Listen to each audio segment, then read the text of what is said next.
हाँ, उन्होंने हमको गोरोचन दिखाया, हमने जीवन में पहली बार देखा, जिसका शास्त्र पुराणों में वर्णन होता है। हमारा हमको उस दिन लगा कि अपन भी कुछ सौभाग्यशाली है हमारे। गुड। अगर वो गैया से प्रकट होता है, अगर कोई बिल्कुल शुद्ध नस्ल हो और बाबूजी 30 वर्ष तक अगर जीवित रहे, गैया रहती नहीं है, ये उसका नियम है, शुद्ध हो, नस्ल उसकी ठीक हो, 30 वर्ष तक जीवित रहे और उसकी खूब हृदय से सेवा की हो, तब वो गोरोचन को देती है महाराज। ऐसा होता है और उसको बहुत बड़ी तरीके से रखा जाता है, घी आदि चीजों में सेवा किया और धीरे धीरे धीरे धीरे रवि जी वो बढ़ता है। जो हमको लेके गए थे उन्होंने 5 साल पहले देखा था वो इतना था, जो हमने उन्हें फोटो भी दिखाई, फिर वो इतना बड़ा हुआ। बोले ये आगे 30 35 50 साल में खुद गैया का स्वरूप ले लेगा। वो साक्षात कामधेनु होती है, पर उसको उतने वर्ष तक उस गोरोचन को जीवित रखना बड़ा कठिन काम होता है। ऐसे ऐसे ऐसे ऐसे बड़ा होता है, धीरे धीरे धीरे धीरे धीरे। और वो अगर गैया की आकृति ले ले, वो गौ माता जहां गोबर गिरा दे वहां लक्ष्मी की वर्षा हो जाए महाराज, वहां जहां श्वास ले ले वहां सारे रोगों की निवृत्ति हो जाए, उसी को सुरभि कहकर और साक्षात वेदों ने उसकी उपासना, ऐसा सिद्ध हुआ।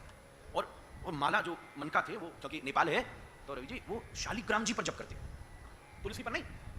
उनके जो बेरखा था, जो ये माला कह लीजिए, सुमरनी कह लीजिए, जो अपनी अपनी सबकी समझ, वो शालिग्राम जी की माला उन्होंने ऐसे ऊपर चांदी के उसमें ऐसे कब्जा बना के खनक खनक अंदर ढकी हुई, इतना बड़ा आवाज पलटे खन, जैसे 2 शालिग्राम जी नहीं करते, तो वो जो ऐसी ध्वनि आती, महापुरुष बेटा को बड़ा सौभाग्य हुआ। सब दर्शन आधा पौन 1 घंटा ये सब जानकी महल की चर्चा और सब होती रही, होते बाद में अब उठने से पहले जाना था, तो हमने सोचा हम भी कुछ सामान लाए थे सत्कार के लिए, तो पटका उड़ा दिया, ये जो श्री राधारमण भट्टगोपाल की नामी है उड़ा दी, और श्री राधारमण जी का एक चित्र ले गई। अब मार्केटिंग ऑफिसर का तो काम इतना ही होता, प्रसाद दिया और चित्र दिया, तो देख के राधारमण ये तो वृंदावन में ठाकुर है महाराज, आप तो पास वाला बोला कि ये वहीं के सेवायत है।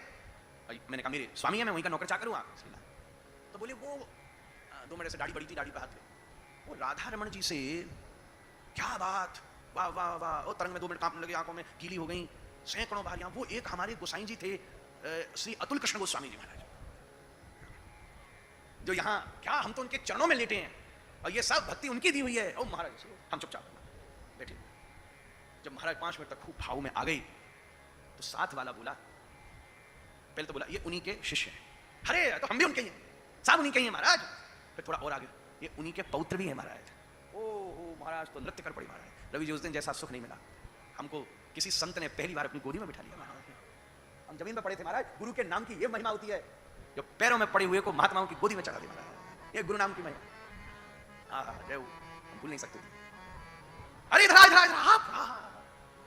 अरे हमको उनकी फोटो मिल जाएगी, फिर हमने करवाई, ये हम अपने कमरा में उनकी फोटो लगाना चाहते हैं महाराज। बोला था, अच्छा ठीक है, हाँ ला यहाँ एक फोटो उनकी आज ऐसे। बोले क्या बताएं, कभी कभी महाराज ऐसे मूड में आ जाते, तो हमारे गुरु महाराज रहते थे उस समय यहाँ, अब फटाफट हम जाके खींच के तख्त लगाते, कंबल बिछाते, महाराज जी बैठ जाते वो जानकी महल में।